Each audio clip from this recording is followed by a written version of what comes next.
an ideal setup by any which way, but I have it on the dolly. I had to cut the ramps off the dolly and make them removable with plates. So I had to like customize it in order to get it to be lowered, because the dolly swivels and the ramps would hit the rockers on the lowered car. So now that I've got that kind of figured out, I've got the Miata on there. It looks like shit and the hood's just zip tied down on it. But I need to put air in the back tires, torque the back wheels down. The fronts should be fine with like 2 or 3 lug nuts on it. And then hopefully no issues towing it, because it is a sketchy dolly and the alignment's like right cranked on it. But it's on there and tight, so see what happens. And then load everything in the truck and everything that I need to try and replace the front rad support when I pull it all straight.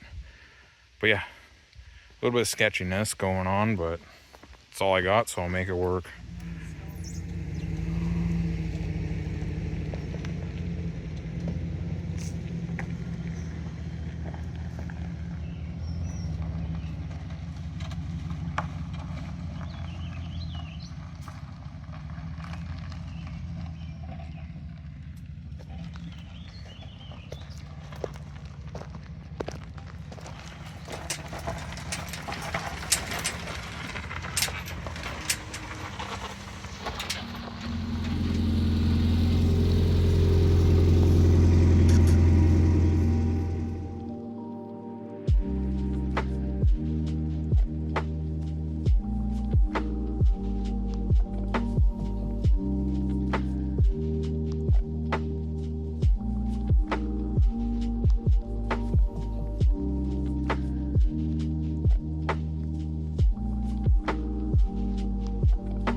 editing it, I didn't really have an outro to it. This whole video was completely different than the other videos I've recorded because there's a lot of time lapses and all kinds of things because it wasn't at home like it usually is. But the Miata is completely together now and it's drivable. It's not 100% unfortunately though, because as you can see there's no marker lights there and no turn signal lights. But with these headlights, I have the DRL and the turn signal wired into the headlight directly, so the ring flashes. So we just leave them up and use those turn signals for right now. Plus, I ran into a few other issues, like the panel gaps are not that great. The car looks decent enough, and once I color match everything, it won't be too bad. But the hood doesn't really sit perfectly straight, and I can screw around forever with it, but it's decent enough. And then when we were putting the hood latch in, the hood latch was bent, and then the other one wasn't bent, but I think it was slightly different. I don't remember exactly what it was, but either way, the hood prop ended up or the hood pop line ended up breaking. So this is my hood prop right now, which is kind of a pain in the ass, but it's good enough and safe enough to drive it around. And then the hood obviously does open perfectly fine. Right now I have the turn signal lights just kind of zip tied up in there so that the lights will actually flash properly. But the biggest issue I have right now is the heater core is leaking at the back there. It's hard to tell, but it's running down the firewall a little bit, so we have to top up the coolant every once in a while. But realistically, this is a drivable car in my opinion. Everything safety-wise works great. I need to go through it and do a whole bolt check on it again, but we drove it last night, and then we drove it to Wendy's today and a couple other spots. And then we took it down by the water by a little bit, and I don't know. I have a bunch of footage that I'm just gonna put together for it. But I wanted to film an outro that this car is now a drivable and road legal car. And then the other thing that doesn't work is radio doesn't work right now. Need to just fix that heater core. I might pull part of the dash and do the heater core underneath, or I might just loop those lines right now because don't need a heater core when it's like plus 30 out. Yeah, there's a couple little tiny things. It needs an alignment. I did a pretty good like visual alignment on it, but the steering wheel is not perfectly straight. It doesn't pull going down the road. And then the tires are oversized on it, and they're winners, so they squawk like crazy with the welded diff. So eventually it's just going to eat through tires, so it would be nice to get it aligned. One issue I do have with it is this rear subframe was just bolted together before it was installed. So there's a bunch of camber on those back tires. I don't know if you can see it, but when it's driving down the road, there is a lot more camber than there needs to be, but they're only 6-inch wide rims. I'm curious if it's not going to look that bad with wider rims on it. Right now it does look pretty broken. And then I'm not a huge fan of the exhaust tip right now.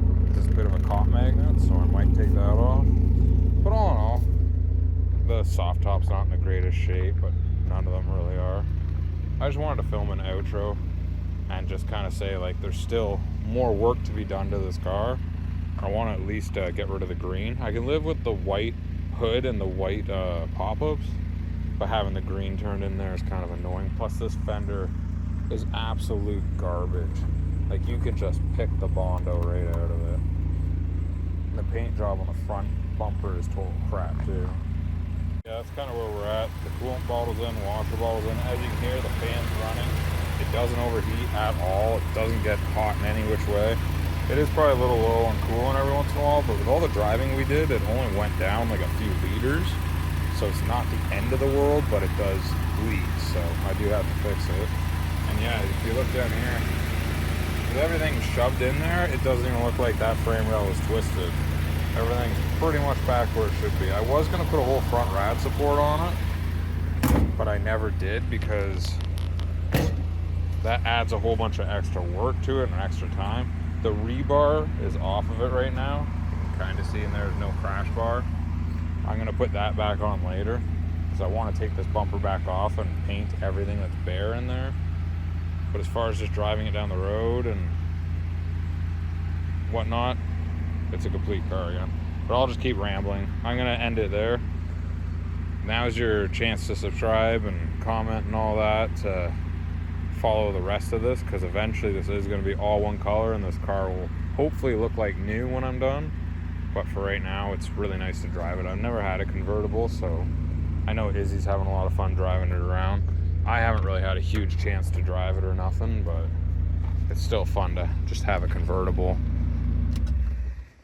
And even though this video was probably only like 10 minutes long, it was about, I want to say 3 or 4 days of pulling and adjusting and notching the headlights and everything else to get everything to line up.